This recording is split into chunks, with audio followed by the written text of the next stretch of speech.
Bueno, espero que hayan tenido un buen fin de semana. Las notas ya estaban ok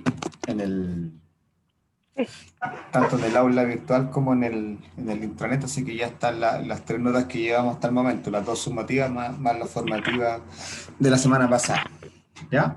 En general las notas anduvieron bien, igual hubo algunas notas que no anduvieron tan bien, pero en general la evaluación en general estuvieron sobre el 6 sobre el 7 excepto en algunos casos puntuales.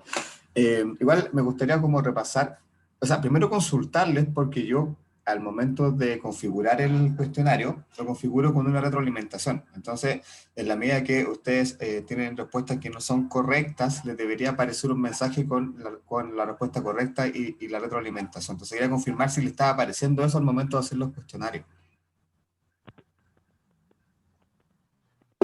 La verdad Profesor, es que es yo una no he visto consulta. nada. ¿Perdón, Lorena?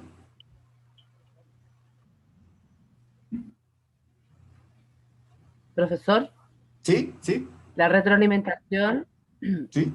la retroalimentación usted la tiene en Neatpack, algo así, No, no, Neatpad. no, no, no.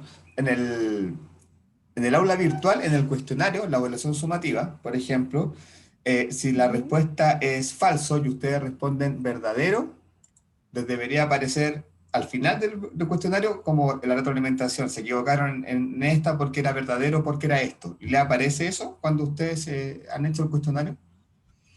Porque está No, a mí configurado no. así. Que no se puede No revisar, sale así, profesor, profe. No porque la corrige. semana pasada yo intenté revisar después, por ejemplo, se supone que después que se termina el tiempo de hacer el cuestionario, o sea, cuando el plazo que usted da, que es por ejemplo hasta el domingo, después de eso uno puede revisar la prueba. Por la semana pasada yo no pude revisar mi prueba como para ver, porque yo sé que tuve una mala y quería saber si es que era la que yo pensaba y no pude revisar nunca cuál era. No lo pudieron Entonces, ver. después yo no volví a revisar, pues no sé si ahora se podrá ver. Ahora me estoy metiendo al aula para ver si es que puedo revisar. No sé si alguien más lo intentó y aparece esa retroalimentación, pero yo, como digo, la dejé Eh, configurada. yo No, tampoco no puedo ver las dos, de hecho. Ya, ok. Ya, hagamos una cosa, entonces, rápidamente vamos a revisar el cuestionario para repasar eso. Me voy a fijar, seguramente hay algún botón que no activé, porque de hecho me acuerdo que dejé la Profe, respuesta lista. ¿Sí? en la parte donde dice revisión, dice no permitido. En la parte donde dice revisión, dice no permitido. Ya, ya. Porque Voy hay una a... parte de la prueba que dice revisión y ahí generalmente uno después de que hace la prueba pasa un rato o no sé hasta cuando se da el plazo, que uno puede revisar las que tiene malas y ahí aparece las respuestas correctas. Pero Ya, ahora permitida la revisión. ya, ok, ya. Voy a Profe, yo igual fijarme le quiero hacer una consulta. Sí, yo igual o sea, hagamos lo siguiente, si quieren lo revisamos, es con respecto al cuestionario en la consulta. De las notas. Cuéntame. Le quería preguntar porque la formativa dijo que usted que tenía el 10%. ¿Sí? Y lo que pasa es que a mí no me fue muy bien en esta prueba, entonces le quería preguntar porque como me quedaba un punto de la vez anterior y ahora también hice el trabajo Ah, sí, sí, sí, bien, bien. tengo la misma nota, entonces Espérame. Eso sí, efectivamente hay casos que quedaron con el punto porque la primera vez me saqué un 7 pero no exacto. ocupé el punto. Sí, bien, Entonces exactamente. ahora en Entonces, esta no me fue muy bien y me ahora lo gustaría van a ver. ocupar, sí, pues, obvio. Hagamos lo siguiente, entonces, Bárbara, y los que están en el mismo caso los voy a revisar y voy a considerar el punto para esta semana. ¿Ya? Entonces déjame tomar nota. Ya, Y la entonces voy a formativa considerar igual eso. tenía, la formativa igual tenía puntaje, ¿verdad? ¿De la Profe, semana pasada? agrégueme todo porque primera vez que me saco una nota azul tan baja. La semana pasada era con un punto para una evaluación. Si sacaste un Sí, 7 lo puedes ocupar en esta segunda semana, entonces te va a subir un punto, ¿ya? Y ya. la evaluación formativa Súper. de esta semana, que era el DISC, vale el 10% de las notas, y esas notas yo las coloqué hoy día. Ah, pero a mí me sale igual la nota que me saqué. No, Ah, pero esa nota queda ahí. Yo Sí, pensé que que la agregaba a la nota, no, pensé es que un la 10% agregaba. aparte, es un 10% de la nota final. Entonces, el Ah, ya. intranet, cuando tú ves tu ¿Ya? nota, va a ¿Ya? tener 10%, ese 10% de la nota, esa nota que vale 10%, es el DISC, ¿ya? Y las otras dos notas que tienen van a ser las evaluaciones sumativas, la de la semana pasada y esta semana, ¿ya? Entonces, te voy a Ah, considerar el ya. punto que tienes desde la semana anterior, Bárbara. Porfa. Gracias, profesor. Y para los demás también, voy a revisar esos casos. sí, porque a mí me da los dos cuestionarios, profesor, me Gracias, dieron, profe. los dos cuestionarios me dieron la misma nota. Yo sé que me equivoqué en dos, pero no puede ser la misma nota. Vamos a revisar ahora, ¿ya? Por favor. Y si tienen algún tema particular de que les debo el punto o algo, me escriben por correo. Ya la idea es que me escriban por correo para ver esos casos particulares. Ya, vamos a revisar el cuestionario rápidamente. Muchas gracias. Ahí está, ya. Ya, la primera pregunta dice, un criterio para realizar el filtro curricular son las expectativas y motivaciones del candidato. Eso es verdadero, ¿cierto? Falso. Verdadero. Verdadero. Verdadero. No me acuerdo. Sí, Verdadero. que Verdadero. lo mencionábamos, no solamente Sí. porque decíamos que el candidato puede tener el perfil ideal, puede estar muy bien calificado, tiene las competencias que nosotros necesitamos, pero si sus expectativas están por sobre lo que nosotros le podemos pagar, no lo podemos contratar, ¿cierto? ¿Por qué? Porque no es lo que él tiene una expectativa distinta a lo que nosotros le podemos ofrecer. Por eso sí se considera. Ya, número 2. La siguiente imagen del test de Zuliger se interpreta como la de las relaciones interpersonales y usualmente es la que los sujetos colocan las descripciones más cortas. ¿Verdadero Verdadero. o falso? Verdadero. Verdadero. Exactamente.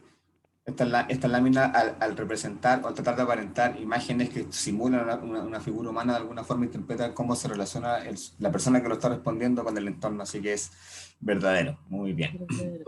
El 3. El test de Lucher corresponde a un test de tipo... ¿De personalidad? Personalidad. No, No. No, proyectivo. proyectivo. No, proyectivo. No me acuerdo, profesor. Recuerden que los test de personalidad los vimos tan organizados. Me acuerdo en la PPT están organizados. Están los test de inteligencia, los test de personalidad, están los test proyectivos. Los test de personalidad son los que, como el DISC, que ven a nivel superficial tipos de personalidad. Nada más, pueden identificar tipos de personalidad.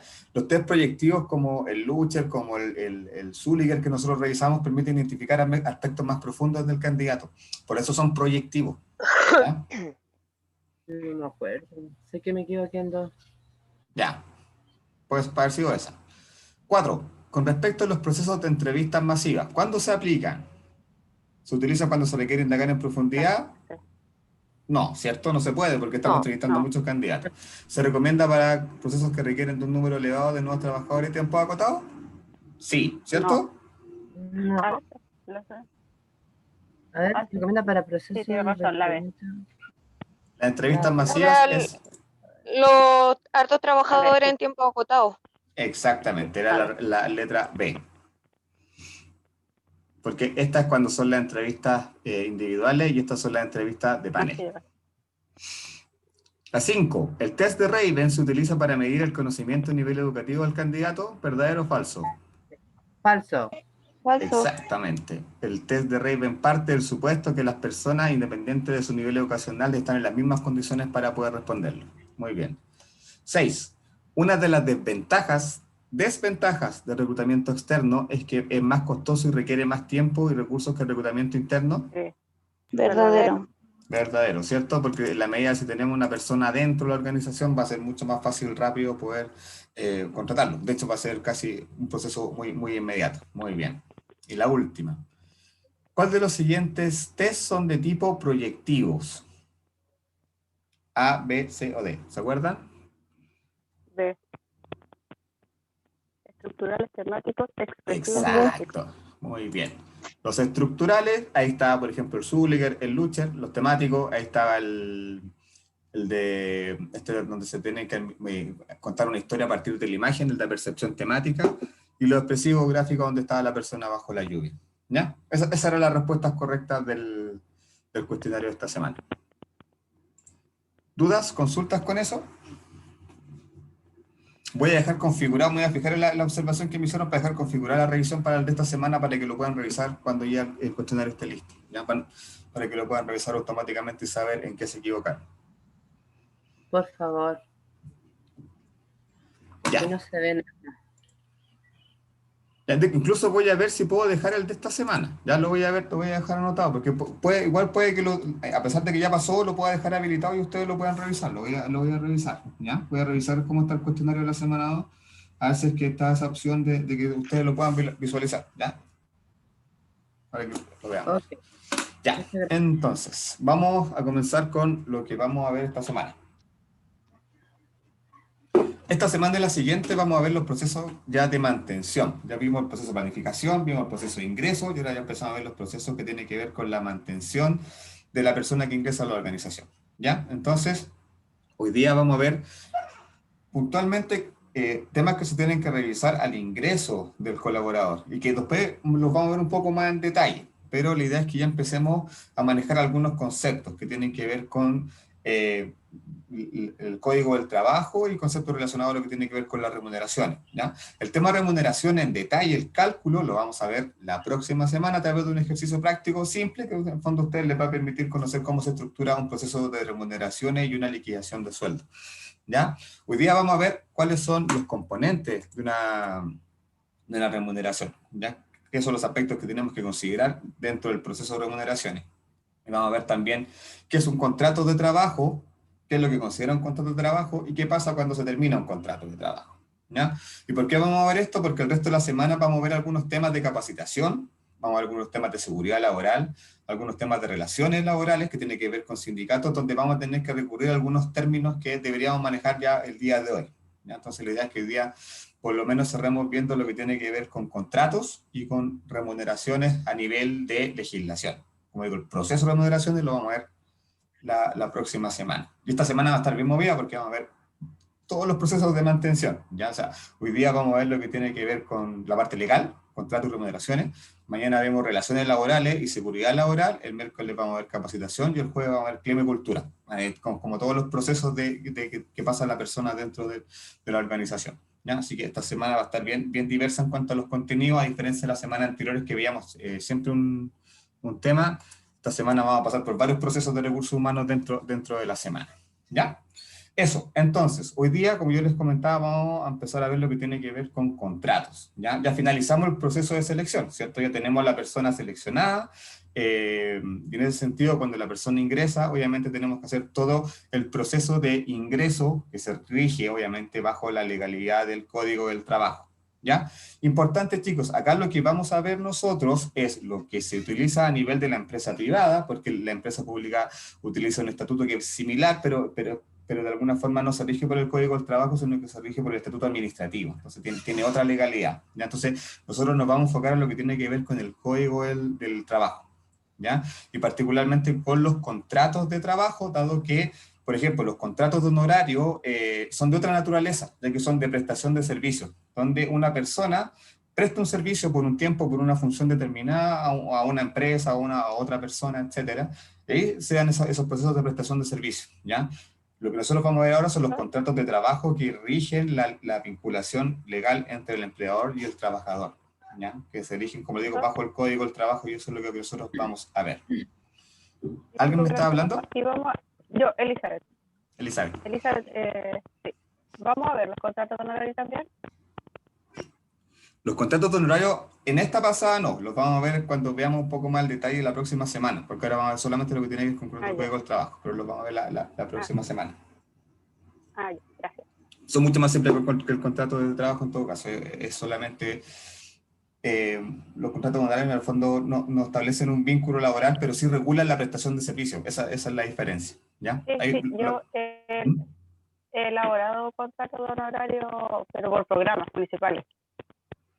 Entonces, por eso igual me interesa me interesa como irme a fondo con los contratos. O sea, también obviamente me interesan los contratos por el código de trabajo y toda la materia en general, pero los contratos de trabajo, yo soy de honorario, yo solamente lo he hecho por programas municipales y también hay unos que son por un ítem 21. Entonces, yo trabajé por ese ítem 21, entonces nunca entendí muy bien lo que era ese ítem 21, pero por el área municipal. Entonces, que son como la función más específica, por lo que yo entiendo. Entonces, por eso como que me interesa como si es que en algún minuto lo pasamos.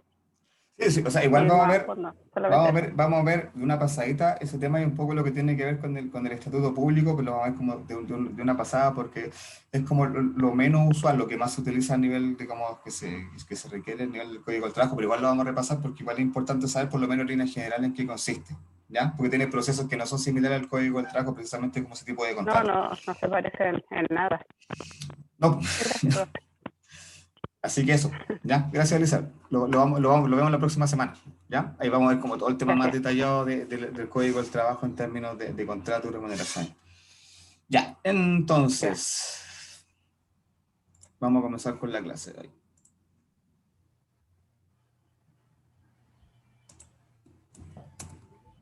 Ya, ya terminamos, pasamos el proceso de ingreso, de aplicación, donde está el proceso de reclutamiento y selección y todo este proceso de planificación para adentrando en lo que tiene que ver con el proceso de provisión o ya de mantención, que tiene que ver más que nada con el proceso cuando ya el trabajador ingresa a la organización, ¿ya?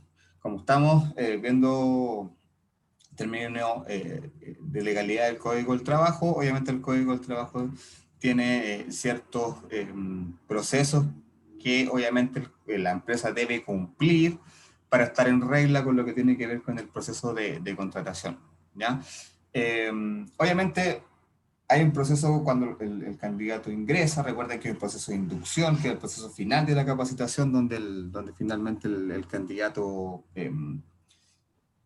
pasa por un periodo de capacitación inicial que más que nada tiene que ver con que el candidato conozca su puesto de trabajo, conozca un poco la empresa, el entorno, los procedimientos, softwares que tiene que ocupar, etc. Y mientras el candidato está en ese proceso como de inducción, precisamente de esta primera etapa de capacitación inicial que tiene cualquier persona cuando ingresa a una organización, es cuando debe gestarse este proceso de capacitación, ¿ya? Hay ciertos plazos legales, el empleador tiene un máximo de 15 días hábiles a 3 semanas para poder firmar, para que el trabajador pueda firmar el contrato, y el contrato igual tiene que tener ciertos contenidos, ciertas cláusulas que obviamente cualquier tipo de contrato va a incluir, ¿ya? Si bien hay tipos de contratos que son estándar, y que por ejemplo si ustedes van a la página de la Dirección del Trabajo lo van a encontrar, los contratos estándar a nivel de plazo fijo y contrato indefinido, el contrato igual va a variar dependiendo de la organización, ¿ya? Hay empresas, organizaciones que utilizan contratos muy básicos y que solamente contienen la información que deben tener. En cambio, otras ya lo van complementando con otro tipo de información, incluyendo ya quizás los objetivos del cargo, algún otro tipo de documento anexo que detalla, por ejemplo, cuáles son las funciones, cuáles son los planes de beneficio, etc. Pero en ¿Cuándo general son los contratos por el 22, profesor? eso también lo vamos a ver hoy día. Bueno, el tipo de jornada tiene que estar sí o sí establecido en el contrato de trabajo, ¿ya? Entonces, el contrato de trabajo finalmente acá está. El contrato de trabajo está regido por el artículo número 7 del Código del Trabajo. ¿Y en qué consiste? Es una convención. Cuando hablamos de convención, hablamos de acuerdo recíproco entre las partes, que en este caso son el empleador y el trabajador, ¿ya? Al hacer una convención, en términos legales, estamos hablando de que hay una obligación recíproca en ese sentido. El contrato establece cierto tipo de obligación, ¿ya? Para el caso del trabajador, el contrato establece cuáles son, primero, sus condiciones de trabajo, etcétera, su sueldo, pero también establece cuáles son sus funciones, cuáles son los objetivos y las causales por las cuales también se puede poner término al contrato de trabajo, ¿ya?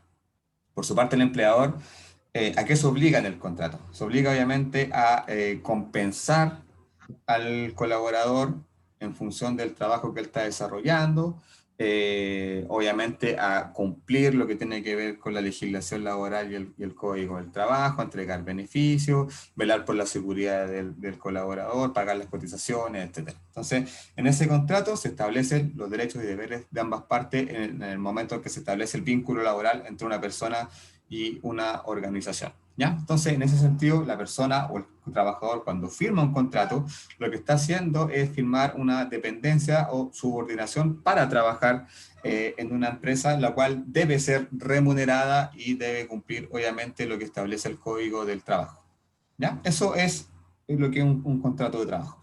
Un acuerdo entre el empleador y la persona, donde se establecen claramente cuáles son los derechos y deberes por ambas partes y que obviamente están acordadas y son firmadas por ambas partes, ¿ya? Ahora, esto es importante. ¿Qué debe contener a lo menos el contrato de trabajo? O sea, estos 8 puntos que nosotros vamos a ver ahora es lo básico que debe tener un contrato de trabajo. Recuerden que, por lo general, cuando las empresas están recibiendo un nuevo colaborador, el primer contrato va a ser siempre de un plazo fijo. Recuerden que ya lo habíamos conversado, que por lo general las empresas tienen un tiempo de prueba, por decirlo de alguna forma, donde la persona en una primera etapa no está con un contrato indefinido, está con un contrato a plazo fijo, ¿ya? Entonces, en esa lógica, lo primero que se establece es obviamente el lugar y la fecha en la que se está estipulando este contrato. Y como les digo, por lo general, cuando se inicia el vínculo laboral, por lo general es de carácter de plazo fijo, ¿ya? Muy pocas empresas contratan a personas con contrato indefinido. Eso puede darse, por ejemplo, cuando se contrata a una persona de otra empresa y para hacerle más atractiva la oferta, obviamente le ofrecen un contrato indefinido, ¿ya? Para que la persona se cambie de trabajo y no pierda en el fondo esa calidad de contrato indefinido. Es como los únicos casos por lo general donde la persona se contrata de carácter indefinido al inicio. Por lo general siempre se parte con un contrato a plazo fijo que por lo general se hace la práctica de hacerlo a 3 meses y después renovarlo a una segunda renovación de 3 meses y ahí se define la no renovación o ya el contrato de carácter indefinido. Entonces, lo primero que se debe establecer obviamente es el lugar donde se está firmando el contrato y la fecha del contrato. A partir de ese contrato, de la fecha que se estipula en el contrato, es cuando comienza el vínculo laboral entre el trabajador y la empresa. Segundo, individualización de las partes, ¿ya? En este sentido, acá tiene que individualizarse, por una parte, la empresa, y la empresa tiene que individualizarse con su nombre, con su razón social, no con su nombre de fantasía, ¿ya? O sea, por ejemplo, McDonald's no se llama McDonald's, la razón social de McDonald's es Arcos Dorados, entonces cuando hace los contratos, lo hace con el nombre Arcos Dorados, que es su razón social, ¿ya? Pero no solamente tiene que ir individualizada la empresa, sino que también tiene que ir se debe de individualizar a la representante legal de la empresa, que no necesariamente la persona de recursos humanos, puede ser el gerente general, por lo general también el gerente de administración y finanzas, pero alguna persona en el fondo que esté registrada ante el Servicio de Impuestos Internos como representante legal de la empresa. Esa es la persona que está capacitada, o más que capacitada, sino que legalmente tiene la facultad de poder firmar contratos. No cualquier persona puede firmar contratos, sino que cada empresa tiene que declarar quién es su representante legal, ¿ya? Y con respecto al trabajador, bueno, la individualización implica eso, individualizar al trabajador. Entonces, no solo va su nombre, sino que va su RUT, la fecha de nacimiento, el estado civil, la dirección, la profesión en algunos casos, etc. Se coloca la mayor cantidad de información por ambas partes, ¿ya? Recuerden que es un contrato, o sea, aquí lo importante es que obviamente se puedan individualizar las partes para tener claridad de con quién se está firmando el contrato. Después viene la determinación de la naturaleza de los servicios y el lugar donde se va a prestar el servicio. ¿Qué quiere decir esto? Es dar contexto a la función que va a desarrollar el trabajador. ¿Por qué se está firmando este contrato? Entonces, el trabajador va a cumplir funciones y por lo general acá se señala el cargo y las funciones de carácter general. Aquí hay algunas diferencias. Algunas empresas indican las funciones del cargo en el contrato, ¿ya? Pero por lo general cuando hacen eso la enumeran solamente. Lo ideal es que al momento en que el colaborador firme el contrato de trabajo, también nosotros le entreguemos una copia del descriptor de cargo, porque ahí está toda la información de su cargo, ¿ya? El tema de las funciones, se recuerdan de las actividades, las frecuencias, con quién me relacionaba, toda esa información está en el descriptor de cargo. Entonces, por lo general se recomienda, junto con el contrato, entregarle el descriptor de cargo al trabajador ya para que en el fondo tenga un detalle más específico de lo que tiene que hacer, ¿ya? Como les digo, algunas empresas detallan las funciones en el contrato, pero yo creo que lo ideal es que pueda ser también entregado junto con el contrato la copia del descriptor de cargo, ¿ya? Y el lugar donde se va a trabajar, por lo general, los contratos de trabajo quedan abiertos a que el empleador, si es que lo requiere, tiene la facultad de poder modificar el lugar de trabajo del colaborador. No sé si ustedes cuando han trabajado, cuando han firmado un contrato, se han fijado en eso. Generalmente esa cláusula queda Sí. abierta, que bajo ciertas circunstancias el trabajador puede cambiarlo a una instalación, ¿cierto? ¿Eso vendría Sí. siendo como los anexos o no? No anexo, porque ¿No? los anexos son los documentos que modifican un contrato. Estamos hablando del Ah, ya. contrato. ¿Ya? Estas son Ah, ya. cláusulas que están en el contrato, pero por lo general las empresas, como para evitarse problemas, es que tienen que trasladar un día al trabajador, siempre dejan la cláusula abierta de que el trabajador va a trabajar acá, pero si pasa algo lo podemos mover a otra instalación. Siempre queda esa cláusula abierta. O a otra ciudad. Claro, a otra ciudad. A veces, bueno, generalmente queda abierto para que pueda ser dentro de la ciudad o puede ser dentro o fuera de la ciudad. Efectivamente, queda bastante abierto esa cláusula. También depende del tipo de trabajo que se realice.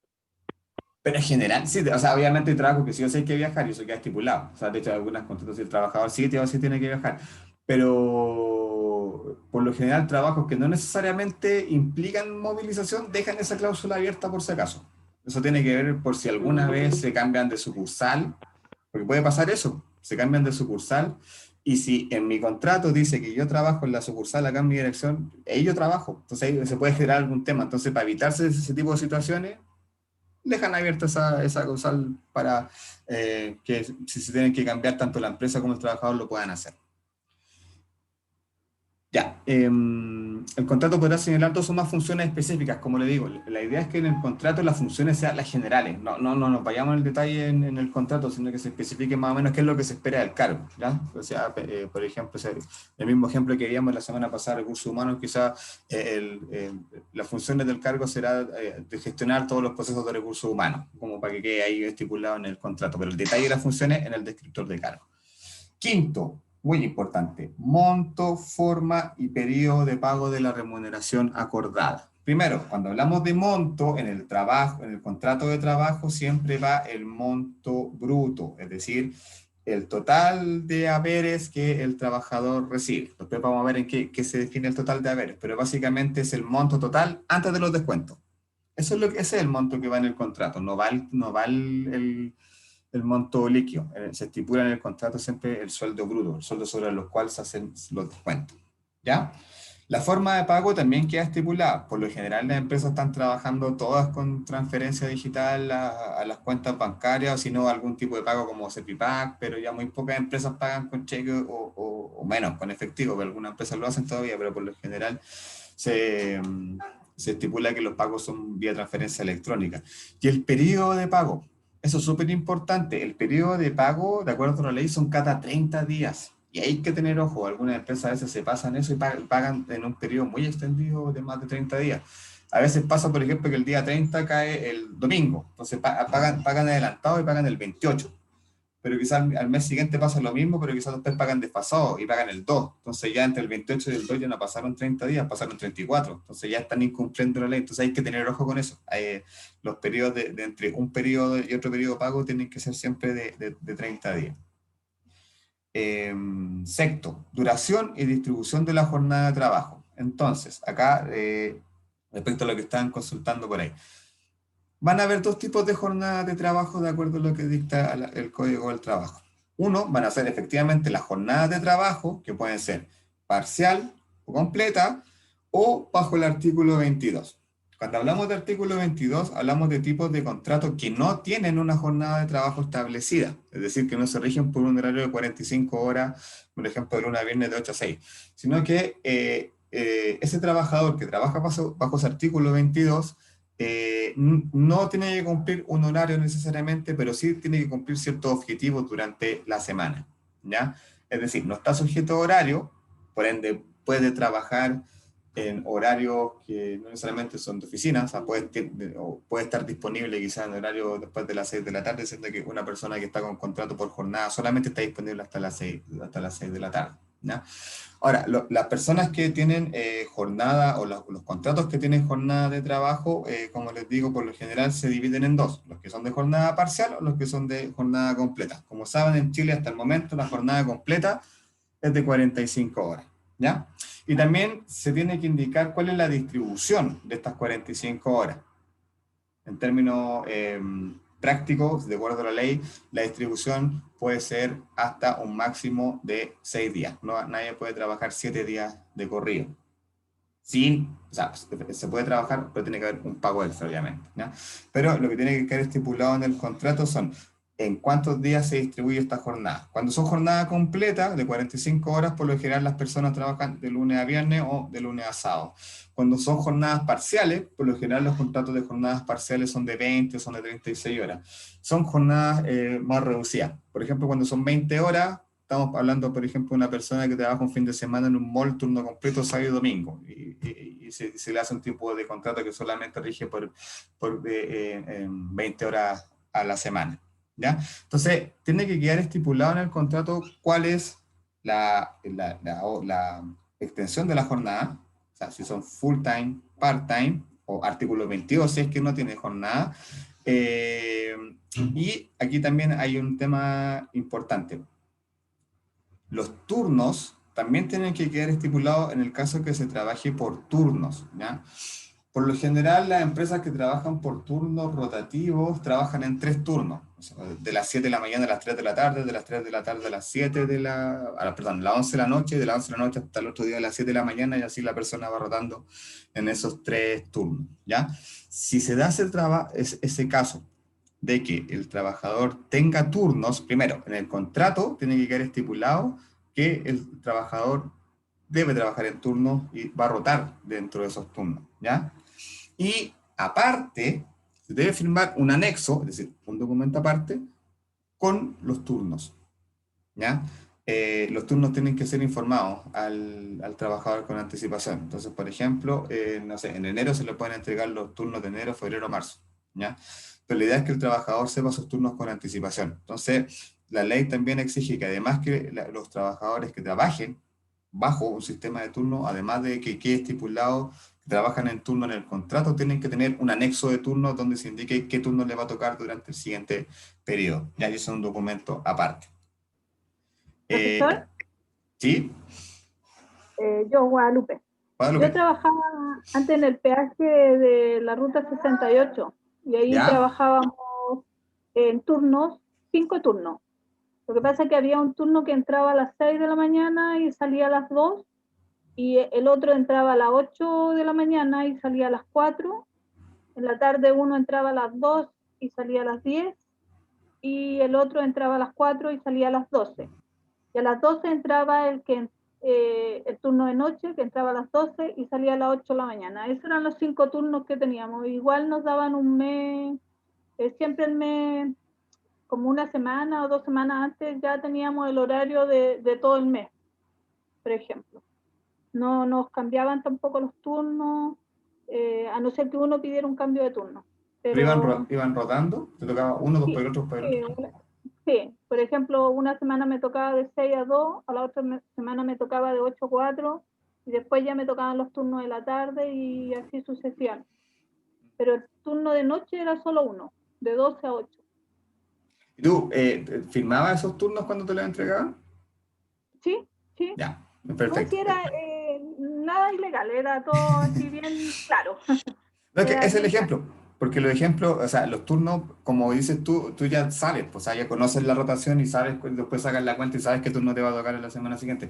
Pero la ley indica que tiene que estar firmado. Entonces, lo que hacía tu empresa está dentro de la regla, porque fíjate que no todas las empresas lo hacen, ¿ya? No todas las empresas se entregan este anexo de turno y se firman, ¿ya? Además también eso del lugar de trabajo, igual nos podían cambiar. Por ejemplo, yo estuve en Zapata, en el peaje Zapata y en el Zapata Poniente, y después estaba en el Loprado. Entonces también eso era, como dice usted, abierto. Nos podían cambiar en cualquier parte que tuviera digamos, la empresa tuviera el trabajo. Sí, sí, sobre todo las empresas prestadoras de servicios como esa, donde tú trabajaste, tienen esa lógica en el fondo de estar movilizando a los trabajadores en las distintas faenas o las sucursales que tienen. Así que por No, eso siempre esa era directa con la empresa. claro, pero tenían distintos peajes, ¿no? Sí, pero distintos peajes, pero una sola empresa que era Ya. Ruta, ay, se me olvidó ya el nombre, Ruta Pacífico, algo así. Ah, sí, sí, Pacífico, sí. Entonces, era una sola empresa. Los part-time pertenecían a una empresa de estas transitorias, los que hacían reemplazo de vacaciones, de Ya, fin de semana, eso. súper. Sí, eso es un buen ejemplo de trabajo por turno, digamos, complejo y que obviamente tiene que estar regido bajo esta lógica del contrato por turno. Gracias, Guadalupe. Punto 7. Plazo del contrato. Recuerden, por lo general los contratos son en primera instancia a plazo fijo. Entonces, en el momento en que nosotros definamos el plazo fijo inicial, se tiene que firmar acá, si va a ser a 3 o a 6 meses. ¿Cuál va a ser la fecha? En el contrato no se dice van a ser a 3 meses, sino que se coloca la fecha de vencimiento, ¿ya? Entonces, por ejemplo, nosotros hacemos un contrato hoy día y quizás lo dejamos con fecha de vencimiento el 19 de enero, que sería cuando la persona cumpliría 3 años, por ejemplo, si hiciéramos el contrato hoy día. Y demás pactos. Ojo, perdón, con respecto al plazo del contrato. Cuando el trabajador pasa a contrato indefinido, se tiene que hacer un anexo de contrato, que es lo que estaba preguntando la compañera. Entonces, un anexo de contrato, ¿qué implica? Un anexo es una modificación al contrato original, que solamente está modificando una cláusula. Entonces, por lo general, cuando el trabajador pasa a contrato indefinido, el anexo indica que se modifica la cláusula del término de contrato, que ya no va a tener esa fecha, sino que va a ser de carácter indefinido, manteniendo constante el resto de los artículos. ¿Qué quiere decir eso? Solamente estoy modificando el término del contrato, todo el resto del contrato se mantiene igual, ¿ya? Entonces ahí se hace un anexo cuando la persona pasa a contrato indefinido y firma otro anexo de contrato, ¿ya? Y demás pactos, cuando hablo de pactos, por ejemplo, acá hablamos del pacto de horas extras. También, ¿qué dice la ley? Cualquier persona no puede hacer horas extras, ¿ya? Tampoco te pueden obligar a hacer horas extras. El trabajador que esté dispuesto a hacer horas extras tiene que firmar un pacto de horas extras, ya que también se firma al momento de firmar el contrato. Entonces, cuando ingresa un trabajador, ¿qué deberíamos decirle? Mira, acá está el contrato de trabajo, acá eventualmente tú puedes hacer horas extras, si tienes disponibilidad de hacer horas extras, por favor, firmame este pacto de horas extras.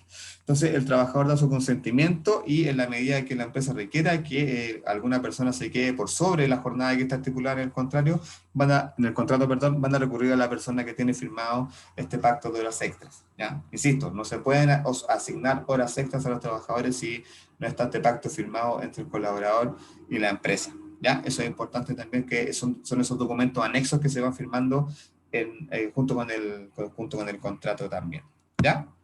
Y también deben señalarse como último punto, que es importante, los implementos que se van a entregar, ¿ya? O sea, le van a entregar un celular, un laptop, un chip para que cargue el celular. Si la persona viaja, se le va a entregar algún tipo de movilización, vehículo, etc. Eso igual tiene que quedar estipulado dentro del contrato, en el fondo, todas las herramientas que se le va a entregar a la persona para que pueda desarrollar su trabajo, ¿ya? Estos son al menos los 8 puntos que debe tener sí o sí un contrato de trabajo. ¿Y los de faena, profesor? Cuando pasan perdón, se me olvidó la palabra. Si yo estoy trabajando en una faena y me Ya. dan me pasan un contrato indefinido, No, no hay contrato también se indefinido. modifica. Ah, a ver, o sea, a ver. Buen alcance, Lorena. Los contratos de faena tienen exactamente esta Ajá, misma estructura. Es lo mismo. Tienen estos mismos 8 ¿ya? puntos. La diferencia del contrato por faena es que donde dice plazo del contrato, no existe un plazo, sino que dice, este contrato termina el día que termine la obra o proyecto por el cual usted fue contratado. Entonces no tiene una fecha, sino que el fin del contrato se asocia al fin del evento que generó la causa del contrato, que en este caso el proyecto, la construcción, etcétera. ¿Ya? Entonces, el Son por términos de contrato, faena. claro, entonces la única diferencia del contrato de faena con este tipo de contrato, como les digo, es que donde dice plazo del contrato, no dice este contrato termina tal día, sino que dice este contrato termina cuando termine la faena. Esa es la diferencia. Se puede No, la extender, pregunta fue la siguiente. perdón, Yo tengo un contrato de faena ya, me quieren dejar un contrato indefinido. ya. ¿Se cambia la cláusula o se cambia el contrato? Ya, a ver, o sea, en el caso de que una persona que esté en contrato con faena le estén ofreciendo la posibilidad de pasar a contrato Indefinido. indefinido, ya. En ese Ujú. caso, porque ya inició un vínculo laboral y en ese caso me imagino que le están ofreciendo mantener el vínculo, ¿cierto? O sea, sigamos trabajando, una vez que termine el proyecto, sigamos trabajando, ¿cierto? Va a haber una continuidad, Así. ¿sí? Ah, ya, sí, sí. Porque depende de eso. Si hay una continuidad en el contrato, es decir, por ejemplo, usted termina de trabajar el 19 de octubre en la faena y el 20 comienza trabajando con un contrato indefinido, efectivamente se le reconoce la antigüedad que trae, porque hay una continuidad laboral. ¿Ya? Ah, perfecto. ¿Qué puede pasar? Ojo, pueden terminar su contrato, por ejemplo, el contrato por faena el 19 de octubre del 2020, pero su contrato, le están ofreciendo un contrato nuevo que parte, por ejemplo, el 25 de octubre. No va a haber continuidad porque va a haber una brecha de 5 días, ¿cierto? Entonces ahí no necesariamente le podrían reconocer el contrato anterior. La fecha de inicio se reconoce en la medida que hay continuidad laboral. Si hay brecha entre medio no se reconoce. ¿Queda claro? Sí, sí, Hay que tener, profesor. Muchas gracias. hay que tener ojo con eso. Sí. Ya, buena pregunta el contrato por faena, porque en realidad, como le digo, es como lo mismo, pero la única diferencia es que se utiliza cuando son contratos, como dice su palabra, por faena, que lo utilizan las construcciones, que saben cuándo van a empezar, pero no necesariamente saben cuándo van a terminar. Entonces contratan a sus trabajadores hasta que termina la construcción del edificio, por ejemplo. Profesor, una duda. Jennifer, Es que tengo una duda. dígame. Cuando son contratos por faena,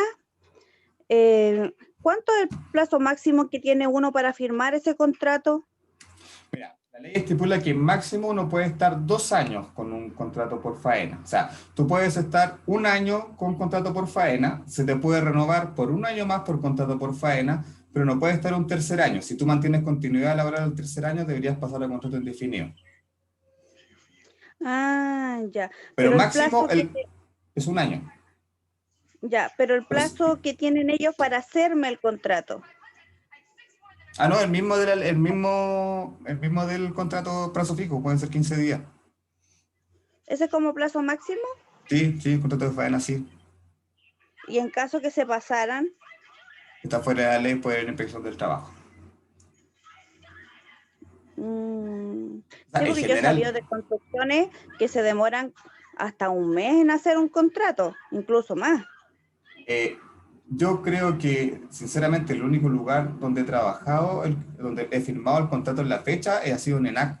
En ningún otro lugar donde yo he trabajado, siendo que he trabajado en recursos humanos, se ha firmado el contrato en la fecha, porque siempre se demoran más de un mes la firma. Por lo general, las empresas están fuera de regla con eso. Pero tiene que ser dentro de las primeras 3 semanas que el trabajador está en la empresa. Cuando son contratos de este tipo, cuando son contratos de servicios transitorios, cuando son estos contratos que le hacen a las personas por pocos días, por reemplazo, el contrato se tiene que firmar obviamente el primer día, no puede haber más plazo. Eso lo va a ver la próxima semana cuando veamos los servicios transitorios.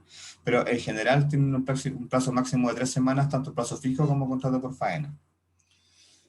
Ah, ya, gracias, profe. Ya. Junto con el contrato laboral, al trabajador se le debe hacer entrega del reglamento interno de orden, higiene y seguridad. ¿Por qué? Porque en el contrato nosotros estamos haciendo referencia al reglamento interno de orden, higiene y seguridad. O sea, generalmente en el contrato hay una cláusula que indica que en la medida que el trabajador no cumpla o pasa a llevar, digamos, alguna regla política que esté estipulada en el reglamento interno de seguridad, se puede poner término al contrato. ¿Ya? Entonces, como nosotros estamos estipulando esto en el contrato, lo tenemos que decir al trabajador, tome, acá está el reglamento de orden, higiene y seguridad. Toda empresa debe tener este reglamento. ¿Ya? De acuerdo a lo que, como dice la PPT, el artículo 153 del Código del Trabajo señala, ¿ya? O sea, generalmente empresas con 10 trabajadores o más, que son por lo general ya empresas chicas incluso, deben contar con un código interno, lo que tiene que ver con reglamento interno, que generalmente lo que hace es normar la conducta de los trabajadores. Generalmente acá están las políticas de conducta, de ética, de seguridad también, políticas en el fondo cuidado de la infraestructura, temas de acoso, etcétera. Todo eso está ahí. Entonces, en la medida que un trabajador incumpla algún artículo que esté en el reglamento interno, y el contrato diga que si el trabajador incumple el reglamento interno, podemos poner término al contrato, haciendo alusión a eso, de que el trabajador no cumplió el reglamento interno. Por eso es importante también que al momento de la firma del contrato, el trabajador reciba el reglamento interno, y que no solamente lo reciba, sino que además te firme un papel que diga tomo conocimiento, ¿ya? Porque puede pasar que un trabajador pase a llevar el reglamento interno, pero pueda desconocer que conocía las reglas que rompió, ¿ya? Entonces, generalmente cuando pasa eso, la inspección del trabajo te va a pedir dónde está la firma del reglamento interno. Si no lo tenemos, no tenemos cómo comprobar que el trabajador tomó conocimiento. Entonces, por eso es importante que, además de entregarlo, obviamente el colaborador no firme la toma de conocimiento del reglamento interno. Y por último, esto lo va a ver muy rápido porque lo vamos a ver en detalle la próxima semana, al proceso de desvinculación, y obviamente se asocia el proceso del término del contrato. O sea, efectivamente cuando se define de vincular, o la persona se desvincula de la organización, obviamente tiene que regirse de acuerdo al Código del Trabajo y se pone fin al término, o se pone término al contrato de trabajo que nosotros acabamos de revisar, ¿ya? ¿Cuándo pasa eso? ¿Cuándo se puede poner término al contrato de trabajo? Por lo general, hay 3 causas. Uno, cuando el trabajador define poner término al contrato de trabajo. O, por qué razón el trabajador deja de pertenecer a la empresa por una causa que es del trabajador, pero que por lo general son la renuncia, ¿ya? El trabajador define no seguir en la organización. ¿Qué pasa en ese caso? ¿Qué es lo que dice la ley? Que debe hacer un trabajador cuando él define poner término a la relación laboral. Debe presentar una carta de renuncia a su empleador. ¿Ya? Hay ciertas diferencias. A la empresa se le pide que cuando va a desvincular a un trabajador se le avise con cierta anticipación, de lo contrario tiene que pagarle algo extra. Hacia el trabajador eso no existe. O sea, el trabajador puede decir el mismo día, me voy, y la empresa en ese sentido no tendría mucho que alegar, ¿ya?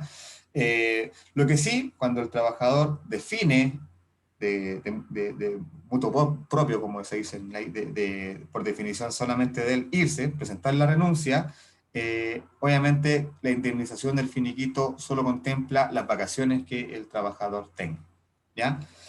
Lo único que el trabajador tiene como propiedad al momento de indemnización para todo efecto son las vacaciones, ¿ya? Bajo cualquier causal siempre se le tienen que pagar las vacaciones que el trabajador tenga acumuladas, ya que en términos legales las vacaciones pasan a ser propiedad del colaborador. ¿Qué pasa cuando la empresa es la que decide poner término al contrato de trabajo? Por lo general se aplica la causal 161, necesidades de la empresa. Entonces, cuando la empresa es la que define, por su parte, poner término al contrato de trabajo, obviamente la ley lo que hace es proteger un poco más al trabajador, entonces la empresa tiene que pagarle una serie de conceptos en el finiquito al trabajador. Entonces, ya ¿qué montos implican? Los años de servicio que el trabajador tenga, es decir, se le paga un sueldo por año de servicio. también se le tiene que pagar, como les decía, el mes de aviso. Es decir, si la empresa no le avisó al trabajador con un mes de anticipación, tiene que pagarle un sueldo adicional. Las vacaciones, que como les dije, se pagan siempre a todo evento las vacaciones porque son propiedad del trabajador, ¿ya? Y todo lo que haya quedado pendiente en términos salariales, bonos, etcétera, gratificación, que a veces quedan pendientes que también se tienen que pagar dentro del finiquito, ¿ya? Hay una instancia en que los dos se ponen de acuerdo y terminan el contrato, que se llama mutuo acuerdo, que está dentro de las causales del 159. Esto es cuando, por lo general, el trabajador le dice a la empresa, sabes que me quiero ir, pero no me quiero ir sin nada, negociemos. Entonces ahí se produce una negociación y por lo general las negociaciones son al 50%. O sea, del 100% que deberían pagarle si lo estuvieran despidiendo por necesidad de la empresa, le pagan el 50%. Pero eso es negociación, para algunas empresas pagan más, pagan por lo menos, pero por lo general se llega a esa negociación del 50%, ¿ya? Pero hay otra causal, que es la última, que tiene que ver cuando el trabajador incumple alguna causal de su contrato, incumple alguna ley del Código del Trabajo o incumple algún artículo del Reglamento Interno de Higiene y Seguridad. Entonces, en ese caso se aplica el artículo 160, ¿ya? En el artículo 60 están englobados todas las causales que implican, por ejemplo, ausentismo, abandono laboral, temas de desempeño, acoso, problemas de ética, etc. ¿Ya? Todo lo que tenga que robo, hurto, riña al interior de la organización, todo eso que tiene que ver directamente con una causal que impugna una falta al desempeño o alguna normativa por parte del trabajador, se aplica esta causal que son las 160. Ahora, son las que menos se aplican, ¿ya? ¿Por qué? Porque la inspección del trabajo, cuando una empresa decide desvincular a un colaborador por alguna de estas causales, debe presentar evidencia suficiente y la inspección del trabajo en el fondo valida, dice sí o no. Los ausentismos y los abandonos son fáciles a veces de poder comprobar porque en el fondo la persona no fue más y dejó de registrar la huella, entonces obviamente hay una evidencia. Esos son generalmente causales que se pueden, y la inspección del trabajo puede recibir, ¿ya? Ojo también con eso.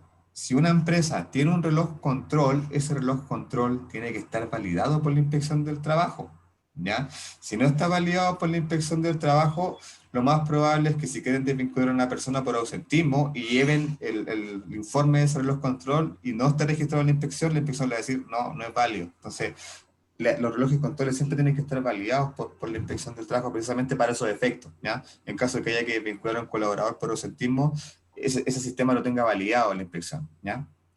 Pero cuando son temas más complejos, ¿perdón? Una consulta. ¿Sí? A mí me despidieron con el artículo 150, ¿ya? ¿150? 159, perdón. 159, ya. Sí. ¿La despidieron? Claro, me despidieron con el artículo 159, donde yo no quería renunciar a mi trabajo. No me despidieron con el artículo 161. Es que, no, pues el artículo 159 es renuncia al trabajador o mutuo acuerdo. Es que yo no tenía acuerdo con ellos. ¿Pero usted firmó el finiquito? No, nunca lo he firmado, todavía está. Ah, ya, porque si firma el finiquito ya no hay nada que hacer. Si uno firma el finiquito ya no hay mucho que hacer. Habría que revisar eso, porque si la empresa decide, la empresa unilateralmente define poner término al contrato laboral, o paga por necesidades de la empresa, o si va por la 160, apelando a alguna causal, tiene que presentar la evidencia.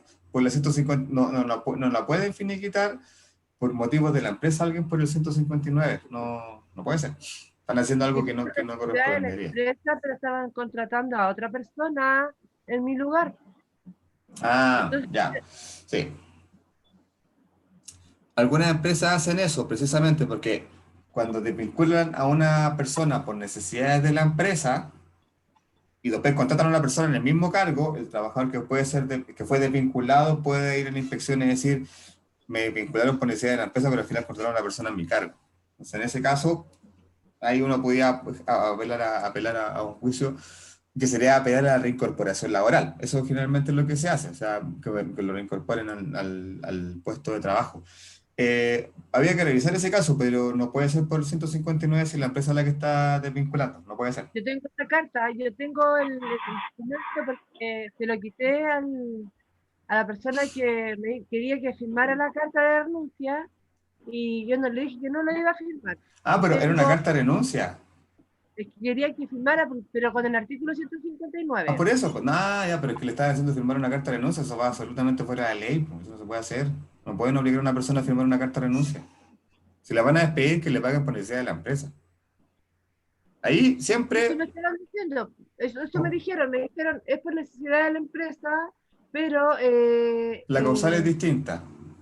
las causales son porque, Lorena, tú no puedes estar trabajando acá, ¿ves? Eso fue lo que me dijeron. Ah, pero igual no corresponde, porque después si va a cobrar el seguro de Santiago va a tener problemas si tiene la causal de 159. Entonces por eso en general debería ser por el artículo 161, para terminar bien. Porque después, como digo, va a tener tema sobre todo con el seguro de Santiago, después se lo quiere cobrar. Perfecto. ¿Verdad? Y disculpa, ahora que hablaste acerca del seguro de cesantía, ¿qué tan legal es que te descuenten dentro del finiquito? Ya sé lo que, ya sé dónde va la pregunta. Veámoslo después, Roxana, porque después toco el tema de la AFC, ¿ya? Para no adelantarlo, porque después cuando veamos el tema de remuneración en las siguientes láminas les voy a explicar eso, qué pasa con eso. Buena pregunta. Ya, ahí vimos las tres causales de término, como digo, son las 159 cuando el trabajador define poner término o en mutuo acuerdo, 160 cuando son causales impugnables alguna conducta del trabajador, 161 necesidades de la empresa. Obviamente eso tiene que quedar estructurado en un finiquito donde al trabajador, es un documento el finiquito, donde al trabajador se queda claro cuáles son los términos en que está terminando el contrato, ¿ya? Y cuánto es lo que se le va a cancelar. Realmente ese finiquito tiene un plazo de 10 días hábiles desde la fecha de término del contrato. Idealmente, cuando la empresa pone término al contrato, debe notificar al trabajador vía carta certificada, porque esa notificación tampoco es verbal, ¿ya? O sea, algunas empresas también creen eso. No, la notificación de que yo voy a terminar el contrato tiene que ser escrita. Entonces yo llamo al trabajador, le digo, voy a terminar el contrato contigo, le entrego la carta donde lo estoy notificando el término del contrato, ¿ya? En algunos casos el trabajador no quiere firmar la carta de término del contrato. En ese caso la ley faculta al empleador de que se le pueda enviar una carta certificada a través de correo, y con eso nosotros acreditamos ante la inspección del trabajo de que igual lo notificamos. O sea, igual de alguna forma el empleador siempre va a poder notificar al trabajo, al trabajador. Si él no quiere firmar la carta, se le envía una carta certificada a la casa. Y con eso se da por asumido que nosotros ya informamos al trabajador.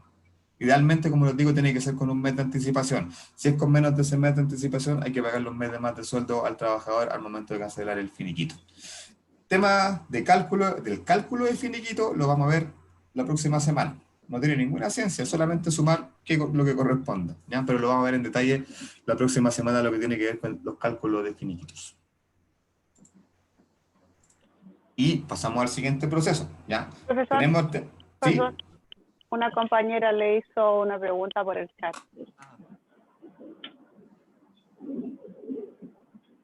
Una persona, Ana está preguntando, una persona que deje de trabajar con el solo hecho de que la despida tiene problemas después para que solicite el seguro de cesantía.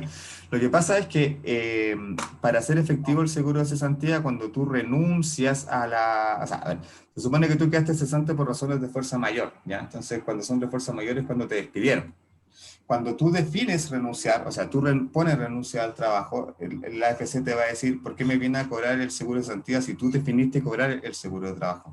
Entonces, en ese sentido, se considera solamente cuando hay ciertos criterios que se deben cumplir para poder cobrar el seguro de cesantía. Uno son las cláusulas de término de contrato, porque esas son las cláusulas cuando el empleador define poner término al contrato, ¿ya? Y también hay que tener cierta antigüedad en la empresa y hay que tener cierto tipo de contrato, ¿ya?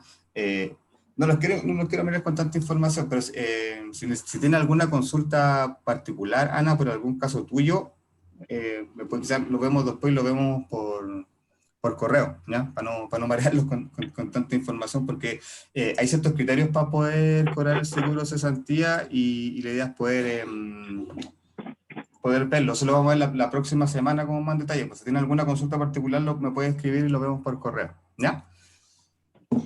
Eso. Entonces,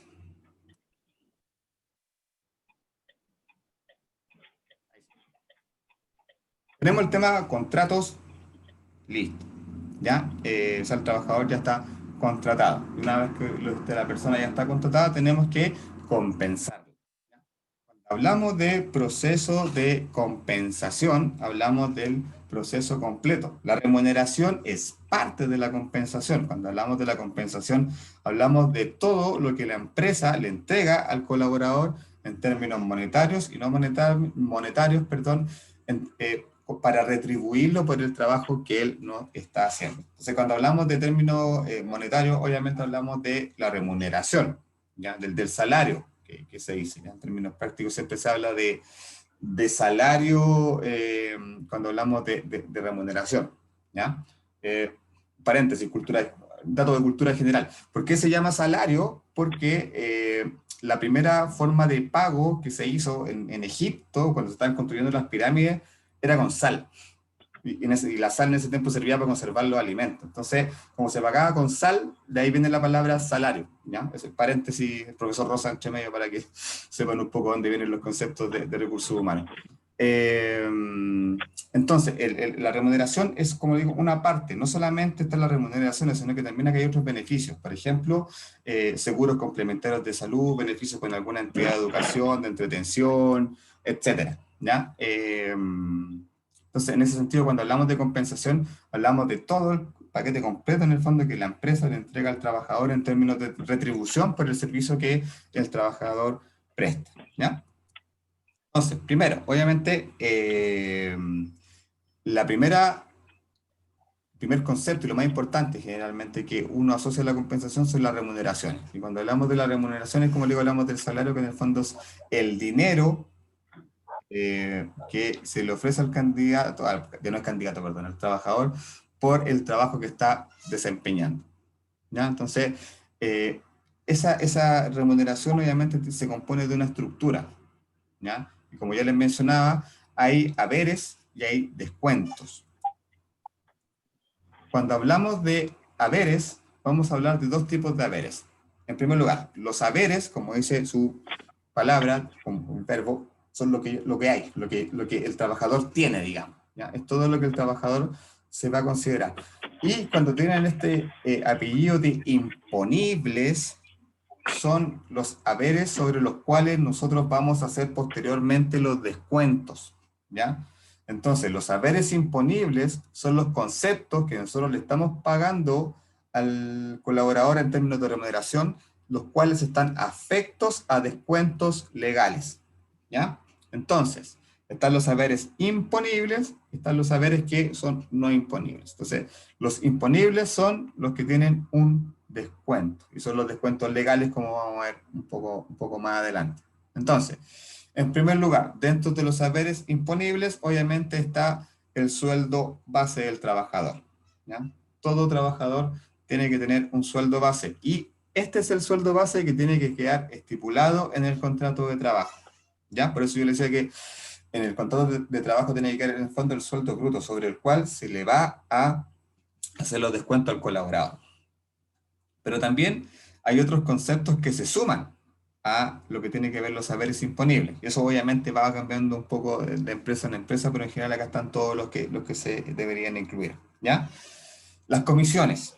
Las comisiones generalmente son porcentajes y se asocian principalmente a ventas y a producción, donde las personas, los trabajadores, tienen cierto porcentaje de lo que venden o de lo que producen. Entonces también de manera mensual al colaborador se considera en este caso cuando se pacta en el contrato, porque todos estos haberes tienen que quedar pactados en el contrato. Si el contrato de trabajo incluye que el trabajador va a tener comisiones, obviamente pasa a ser parte de su estructura de sueldo. Y como les digo, por lo general las comisiones son porcentajes. Después están los bonos. La diferencia entre un bono y una comisión es que los bonos por lo general son fijos, son montos fijos, ¿ya? Las comisiones varían porque son porcentajes, o sea, si la persona vende harto, va a tener una buena comisión, si vendió poco, no va a tener muy buena comisión. Los bonos, a diferencia, son fijos. Entonces, por ejemplo, están los bonos por asistencia.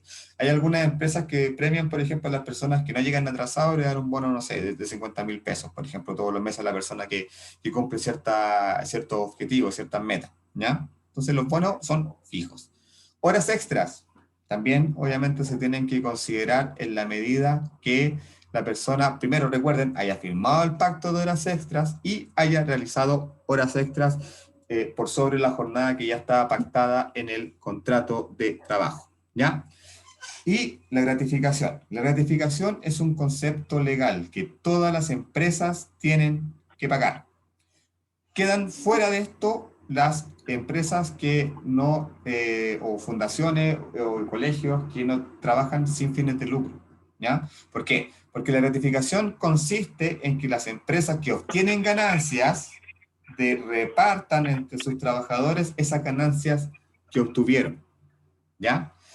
Por eso digo, todas las organizaciones con fines de lucro quedan fuera de la gratificación. Solamente las empresas que declaran ganancias son las que pueden entregar gratificación, porque como les digo, lo que les pide la ley a las empresas es que repartan las ganancias entre sus trabajadores. Existen dos modalidades en que se puede pagar la gratificación legal. Una, que es la más común, que se paga de manera mensual. Todos los meses se paga un monto que es un porcentaje del sueldo base. Y otra forma, que la tienen las menos empresas, es que se paga una vez al año. Entonces, por lo general, estas empresas en marzo o abril le entregan a sus trabajadores la gratificación una sola vez al año, ¿ya? Y otro, siempre obviamente tiene que quedar estipulado. Por ejemplo, aguinaldos no son todos los meses, pero en algunos meses sí se consideran. Por lo general estamos pagando aguinaldo en septiembre para el 18 y en Navidad, ¿ya? Y algunas empresas también ya están empezando a sumar marzo, donde también están entregando algunos aguinaldos en marzo, ¿ya? Algunas empresas entregan bonos por desempeño, ¿ya? Una vez que hacen el proceso de evaluación de desempeño, de acuerdo al resultado de tu evaluación de desempeño, también te pagan un bono, ¿ya? Obviamente eso también se va sumando en el mes que corresponde, ¿ya? Pero básicamente estos son los haberes imponibles, como les digo, son los haberes, los montos, los conceptos sobre los cuales después le vamos a hacer los descuentos legales, ¿ya? Profesor, una consulta, ¿ADECO no paga la gratificación? ADECO no paga la gratificación. ¿Pero qué tipo de contratos tenías con ADECO? ¿Tenías contratos de trabajo? ¿Tenías contratos de servicios transitorios? Porque si son servicios transitorios no incluye la gratificación. Son por faena. Ya, los contratos por faena pueden excluir la gratificación. Los contratos de trabajo incluyen una gratificación. Porque ADECO no las paga, Bausi tampoco paga la gratificación legal. No, porque por eso, si ¿tenías contratos de trabajo con ADECO o tú me dices que tenías contratos por faena? Cuando es contrato por faena, no, la gratificación no va.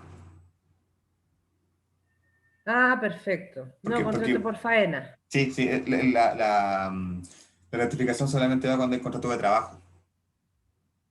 Ah, perfecto. Muchas gracias. También están los haberes no imponibles. Entonces, como son no imponibles, estos haberes no le hacemos descuento, sino que el monto que se le cancela al trabajador va directamente a su bolsillo. Ya no se le aplican descuentos legales. Entonces, por ejemplo, acá, ¿qué tenemos? Beneficio por colación, beneficio por locomoción. Lo que hacen las empresas por lo general entregan un bono por colación, por ejemplo, de 50.000 pesos al trabajador. Como no es imponible, esos 50.000 pesos van directamente al bolsillo del trabajador, ¿ya? Ahora, ojo, algunas empresas pagan el beneficio por colación y otras empresas te entregan el beneficio de colación, ya sea a través de estos chicas restaurantes o de Exo, Amipaz, o a través de casinos que tienen en la misma empresa. Entonces ahí obviamente la empresa no paga este monto al trabajador, sino que en el contrato estipula que como beneficio se le va a entregar la colación. Lo mismo con la locomoción. Algunas empresas le entregan un bono, que también, no sé, son 50.000 pesos que se le entregan al trabajador para que pueda pagar su locomoción. No obstante, quizás algunas empresas que tienen buses de acercamiento no pagan este bono. ¿Por qué? Porque le entregan el servicio de movilización gratuito, entre comillas, al trabajador, ¿ya? Asignaciones de caja, ¿ya? por lo general algunos cargos tienen que andar con dinero en efectivo para ciertos gastos que son del día a día, entonces generalmente a uno le pasan, no sé, 10.000, 20.000 pesos al mes para que tenga en caso de emergencia, que tenga que comprar algún auxilio de oficina, alguna reunión de improviso, comprar algo, etcétera. Se le hace una asignación de caja, ¿ya? Entonces, en ese sentido, la asignación de caja para estos gastos que generalmente son para compra de insumos que se le entrega a los trabajadores, obviamente Como la tampoco caja chica. son imponibles, la caja chica, efectivamente, y se paga a través de la remuneración, pero cosas que tienen un monto disponible y pues hay que hacer algún gasto. Obviamente eso no es imponible, ¿por qué? Porque es un traspaso. La empresa le está diciendo al trabajador, toma, acá tienes 20.000 pesos para que lo ocupe en caso de que lo necesite. Por ejemplo, profesor, yo que trabajé de cajera, bueno, lleva muchos años trabajando de cajera, pero en diferentes partes, por ejemplo, en el peaje, en el banco, que trabajé con empresas transitorias, y la última que trabajé fue en Los Héroes. Ahí daban un bono de caja, pero un bono de pérdida de caja. O sea, por ejemplo, en Los Héroes, la última vez que trabajé, me daban 50.000 pesos mensuales. Si yo perdía 20.000 pesos en el mes, me descontaban los 20.000, me daban solamente los 30 que me quedaban. Ese es para pérdida de caja, generalmente lo dan a las cajeras. O sea, te daban un bono por sobre como en el fondo para descontarte de ahí si es que tenías pérdida de caja. Justamente. Para que no te afectara tu sueldo en caso que pasara eso. Es como legal eso parece, porque cuando yo trabajé en el PH me daban, cuando trabajé en el banco, pero como externa, las empresas transitorias igual lo dan. Y en el Héroes, que también trabajé con una empresa de estas externas, pero con contrato indefinido, igual lo daban. O sea, si una cajera es como, no sé, la realidad porque lo dan, pero sí. Es como una especie de, claro, efectivamente una especie de seguro ante algún tipo de pérdida que obviamente al trabajar con dinero puede pasar. Entonces, obviamente, para no afectar la remuneración del colaborador, se entrega este bono. Sí, va estipulado en el contrato igual. Va estipulado y si pierdo más de lo que me dan, obviamente al otro mes me lo descuentan. Van a descontar, sí. Claro, pero ahí se empieza a evitaba compensar. perder, así que me lo ganaba todo el bono. Muy bien. Lo mismo que los viáticos. Los viáticos son el dinero que le entrega la empresa al trabajador para que en caso que tenga que desplazarse, el trabajador no tenga que gastar plata de su bolsillo para poder alimentarse o moverse. Entonces, obviamente, tampoco son descuentos, digamos, porque son dineros que se le entrega al trabajador para efectos de movilización, ¿ya? Las asignaciones familiares también, por ejemplo, que las asignaciones familiares son un beneficio que entrega el Estado a las personas que tienen hijos a cargo, que ganan de 660.000 pesos hacia abajo, y que se pagan a través de la caja de compensación. Y se te pagan por tramos. Mientras renta más bajo, obviamente el monto de la asignación es más alto. Tampoco se le puede hacer descuento a eso porque es un beneficio que está entregando el Estado. Obvio, entonces no le podemos hacer descuento a eso, por tanto, ese monto como asignación familiar, que también es un haber, es no imponible y se le traspasa directamente al colaborador. ¿Ya? Estos son, en general, los haberes no imponibles, es decir, los haberes que se paga directamente el 100% que no se le hacen los descuentos legales al colaborador. ¿Ya? Y acá están, bueno, los descuentos, aquí corresponden los descuentos. Los descuentos hacen referencia a lo que la ley estipula por una partida de lo que hay descuentos legales, que en el fondo tienden a que el empleador pague por temas que obviamente son de carácter social, ¿ya? Que tiene que ver básicamente con pensiones, salud y seguridad del colaborador. ¿Cuáles son los descuentos legales? Que son obligatorios y que se tienen que pagar sí o sí por parte del empleador, ¿ya? En primera instancia, las AFP, que son como ustedes saben, las administradoras de fondos previsionales. A estas instituciones el empleador tiene que pagar el 10% del sueldo base del colaborador, ¿ya? O sea, el 10% de todos los haberes imponibles. ¿Se acuerdan los que digamos? ¿De acuerdo a los que tenga el trabajador? La suma de todos esos haberes, el 10% se va directamente a la cotización del trabajador, ¿ya? Pero además, bueno, las AFPs cobran una comisión. por su servicio. Entonces, dependiendo del tipo de AFP, se paga una comisión distinta. Modelo y Plan Vital son las más baratas, que están por ahí por el 0,4% que se paga de comisión, ¿ya? Hay otras que se paga un poco más, como Cuprum o Provida, donde, claro, ya se paga un poco más, la comisión ya es como 1,1, pues, más o menos lo que se paga por trabajador. Es más, pero obviamente el servicio es mucho mejor. Yo creo que he demostrado con el 10% que estas AFP que tienen un monto de cotización o comisión más barata, no necesariamente prestan el mejor servicio, ¿ya? Y hay otros conceptos que también el empleador le paga a la AFP, que no solamente tiene que ver con los fondos, sino que también hay un seguro asociado, que muy poca gente lo conoce, que es el seguro de invalidez y sobrevivencia, el SIS, ¿ya? Que cada trabajador que cotiza en la AFP también tiene este seguro, ¿ya? ¿Por qué? Porque el empleador tiene la obligación de pagar el SIS, el seguro de invalidez y sobrevivencia, que también es un porcentaje del sueldo, del total imponible que tiene el trabajador, ¿ya? Salud, también es obligación del trabajador, perdón, del empleador pagar salud, ¿ya? Acá en Chile tenemos dos sistemas. Si la persona está en el sistema público, en FONASA, se le tiene que hacer el descuento del 7% de su total imponible, ¿ya? En cambio, si la persona está en el sistema privado, en ISAPRE, el monto es súper variable. Ya no hay un monto fijo como a nivel de FONASA, porque va a depender del tipo de plan, va a depender si eres hombre o mujer, que también obviamente a la mujer es mucho más caro. Hasta ahora se supone que eso se va a regular y que eventualmente van a tener el mismo coste que un hombre, pero a un hombre es más barato tener un ISAPRE ahora que una mujer, etc. Entonces obviamente eso va variando el monto de los descuentos previsionales. Seguro de cesantía, ¿ya? El seguro de cesantía, cuando el trabajador está con contrato a plazo fijo, solamente lo paga el empleador, ¿ya? Y paga el 0,6% del total imponible. Cuando el trabajador pasa a contrato indefinido, también el trabajador empieza a pagar fondo de cesantía y se empieza a acumular en su fondo de cuenta individual. Ya en este caso el trabajador aporta el 0,4. Por eso, si se han fijado algunas veces cuando han pasado a contrato indefinido, a veces su sueldo líquido baja un poquito, en unas 2, 3 lucas. ¿Por qué pasa eso? Efectivamente, porque uno ya tiene que empezar a cotizar también en su cuenta individual del seguro de cesantía. Se me olvidó lo que me estabas preguntando, Roxana. ¿Cuál era tu pregunta del seguro? Si es legal que en un finiquito te hagan el descuento del seguro de cesantía. El descuento, perfecto, efectivamente, ya. Cuando, bueno, como yo les indicaba, la empresa, la organización, el empleador, tiene que cotizar mensualmente al colaborador el 0,6% de su total disponible en la cuenta individual del seguro de cesantía.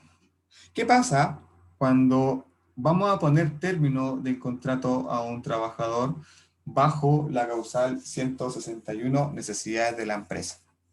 El empleador puede recuperar ese dinero que le pagó al colaborador. Entonces, efectivamente, cuando es bajo la causal necesidades de la empresa, se le puede hacer ese descuento al colaborador, ¿ya? Y lo que está descontando la empresa o la organización en este caso es su aporte a la AFC, ¿ya? Pero ojo, o sea, la empresa lo retiene, pero después ese monto el AFC lo cubre nuevamente. O sea, no es que se afecte al colaborador en su cuenta, son cosas distintas, ¿ya? La ley faculta al empleador de que efectivamente al momento de desvincular a un trabajador por esta causal, le haga el descuento y en el fondo recupere todo lo que pagó para el seguro de cesantía, ¿ya? Pero eso no va a afectar la cuenta individual del trabajador. ¿Por qué? Porque ese monto que se le devolvió a la empresa lo vuelve a cubrir el Estado y la cuenta queda igual. ¿Ya claro? Mira, la próxima semana cuando hagamos el ejercicio del cálculo del finiquito vamos a ver esto, ¿ya? Vamos a ver qué es lo que se tiene que pagar y efectivamente, como yo tengo una planilla Excel que es la que vamos a ocupar la próxima semana, entonces ahí tengo efectivamente el seguro de cesantía y de acuerdo al tipo de término de contrato, el empleador efectivamente tiene la facultad de poder retenerlo y después obviamente eso se devuelve a la cuenta individual del trabajador. Profesor, pero ahí Se supone que el seguro de cesantía se lo descuentan del finiquito, el finiquito que a ¿El uno le finiquito? tocaba. Entonces, ¿El ¿en qué finiquito? momento lo descuentan de la AFC? ¿Cómo? Usted dice que lo descuentan de la AFC, lo retienen, pero en el fondo no están sacando de la AFC, pues lo están sacando del finiquito de ¿Desde uno, el pues. finiquito? Sí, pues si lo están sacando del finiquito, no están sacando plata de la FC. Es que, por ejemplo, si mi finiquito, un ejemplo, era 1.000.000 y me tienen que descontar 100.000 pesos de seguro de cesantía, me estarían pagando 900, ¿cierto? Sí, sí, en el fondo, claro, en el fondo lo que está haciendo el empleador Entonces, está no lo está recuperando lo que pagó anteriormente por tu sí, seguro de cesantía. pero me lo está cobrando a mí, no lo está cobrando la AFC. ¿Cómo? Me está cobrando a mí el seguro, no a la AFC. O sea, no, po, o sea, efectivamente sí, po, pero tu cuenta no se ve afectada en ese sentido. Obviamente que no, porque me lo está cobrando a mí de mi finiquito, entonces obviamente no se ve afectada. Pero Es que a mí tiene me que, pasó, es que a mí me pasó, por eso le digo. sí, pero Cuando me te peaje, vincularon. ¿Mm? claro, cuando me desvincularon del peaje, me descontaron el seguro de cesantía. Entonces, obviamente me estaban cobrando a mí de mis finiquitos, no de la AFC, No, po, no. porque él ya pagó a la AFC. La AFC se queda con la plata, pero yo estoy pagando, en el fondo, yo estoy pagándole a él lo que él pagó en la AFC. Es que después hay un proceso con tu cuenta individual que, a ver, Pero lo que yo entiendo de ese proceso del Estado es cuando uno hace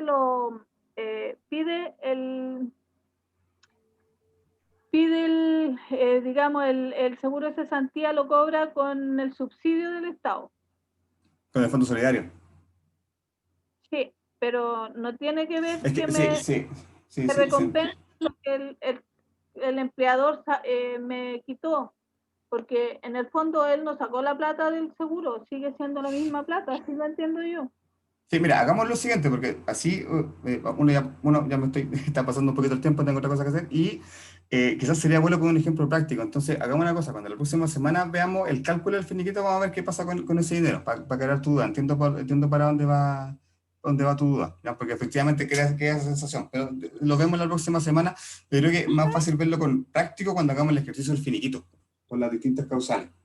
Bueno, Guadalupe, me quedo con eso. Entonces nos quedamos en el pago, ya, el seguro de santidad. El pago de impuestos. No todas las personas tributan, ¿ya? Hay un límite, una base, digamos, que son las personas que ganan alrededor de cerca de 700.000 pesos brutos aproximadamente. Sobre esa renta hacia arriba, tienen que pagar impuestos. ¿Ya? Y obviamente ese impuesto se va al Estado y el Estado también te lo devuelve al año siguiente cuando hace el ejercicio de devolución de impuestos. Entonces, cierto rango de renta hacia arriba obviamente también consideran descuentos porque efectivamente tienen que pagar impuestos. ¿Ya? Y por último están las retenciones judiciales.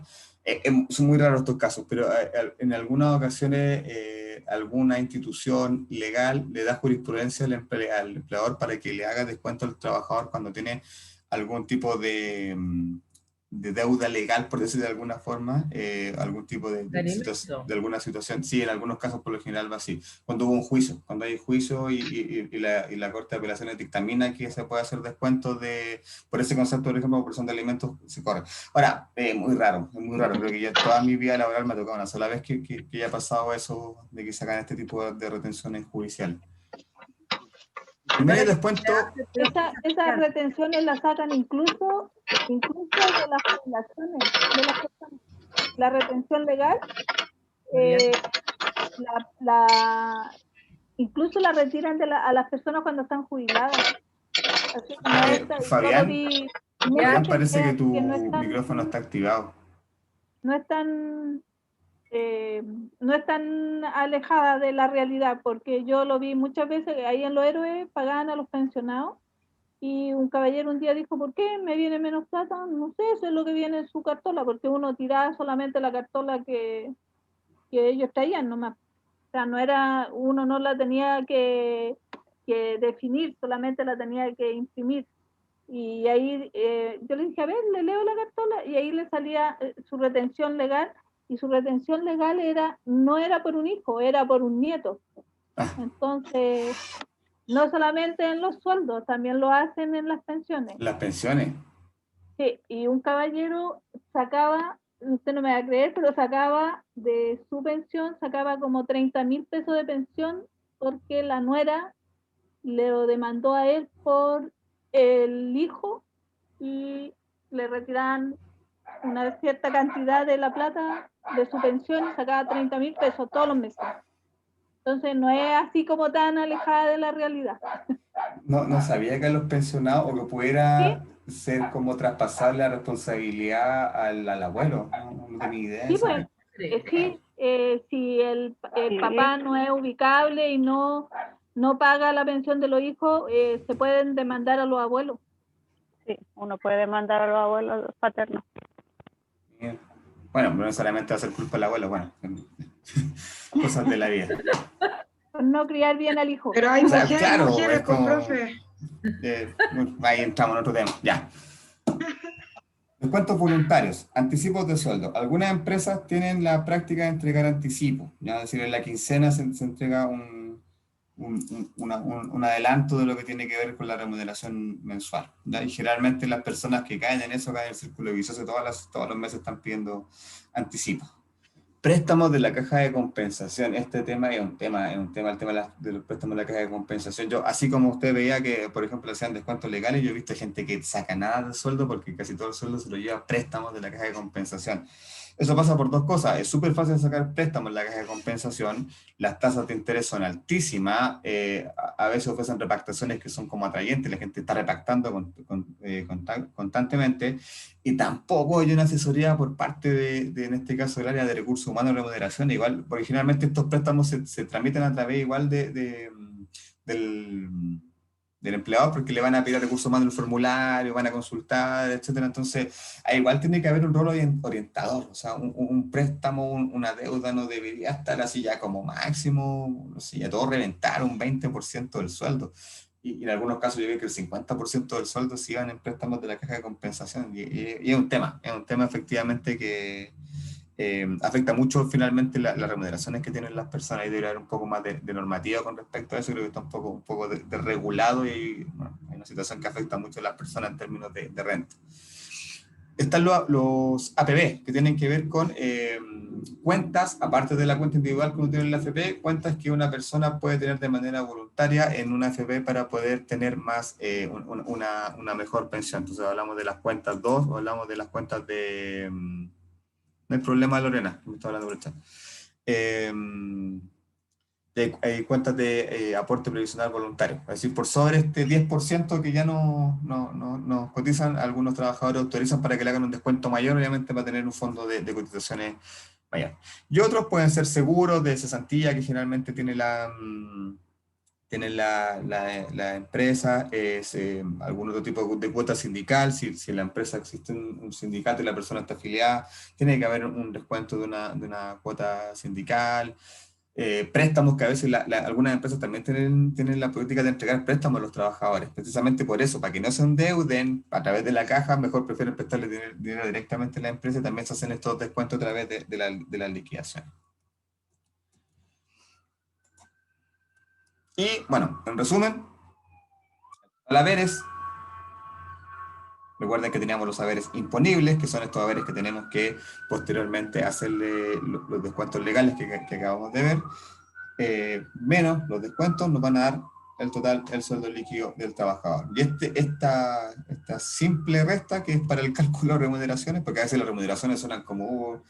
es súper simple, hay que sumar los haberes, descontar los descuentos y nos va el sueldo líquido. Esa es la fórmula de calcular remuneraciones. Esto lo vamos a ver un poco más en detalle en la próxima semana, de cómo se estructura una liquidación de sueldo. Profesor, Jennifer. una consulta. ¿Sí? En los totales haberes, en los descuentos, ¿se descuenta todo? Porque, por ejemplo, los bonos, la movilización, la colación, ¿eso es todo imponible? No. Esos, recuerden, esos Son los imponibles, sueldo base, comisiones, bonos, hora extra, gratificación, otros. Los no imponibles son estos: colación, locomoción, asignación de caja, viático, asignación familiar, etc. Entonces, cuando hablamos de total imponibles, por lo generalmente las liquidaciones de sueldo, si se fijan, o si se han fijado cuando le entregan las liquidaciones de sueldo, primero vienen los haberes imponibles. Y generalmente vienen todo el detalle de los haberes imponibles, ¿ya? Y después, abajo, vienen los haberes no imponibles. Y después vienen los descuentos que generalmente están en la misma línea de los haberes imponibles, para que quede claro que se está haciendo el descuento sobre los imponibles. Entonces, cuando hablamos de total haberes, hablamos de lo siguiente: o sea, tenemos el total de haberes imponibles, a eso le hacemos los descuentos, y a eso le sumamos los haberes que son no imponibles, y eso nos va a dar el sueldo líquido. Pero no se adelanten, porque se están adelantando con algunas cosas. Esa estructura la vamos a ver la próxima semana, ya cuando hagamos una liquidación de sueldo. Como les digo, tengo una plantilla Excel donde vamos a ingresar los datos y le va dando cálculo de cada uno de estos conceptos, ¿ya? ¿Dudas, consultas, chicos? O sea, si descuentan de eso, de los supuestos no imponibles, es porque está mal hecha la liquidación. Sí, po, no te pueden descontar de los no imponibles, no te pueden descontar de la colación, no te pueden descontar de la liquidación, de la asignación de caja, de un viático, no te pueden descontar de eso. No corresponde. Ya, gracias, profesor. Ya, ¿alguna otra duda, consulta, chicos? Por mi parte, no. No, profe. ¿Todavía está enfermo? Por acá igual estamos bien, profe. Sí. Perfecto. Ok. Buenas chicos. noches, que esté bien. Cuídese mucho. Sí, chao. Ya, nos vemos mañana a la misma hora. Mañana vamos a empezar a revisar la evaluación formativa esta semana, que tiene que ver con capacitación. Eso vamos a trabajar esta semana en la evaluación formativa. ¿Ya? Que estén bien. Nos vemos mañana. Que tengan un buen día mañana. Bárbara. Hasta mañana, profesor. ¿Puedo hablar con usted o le envío un correo? No, veamos. Te espero. Ya.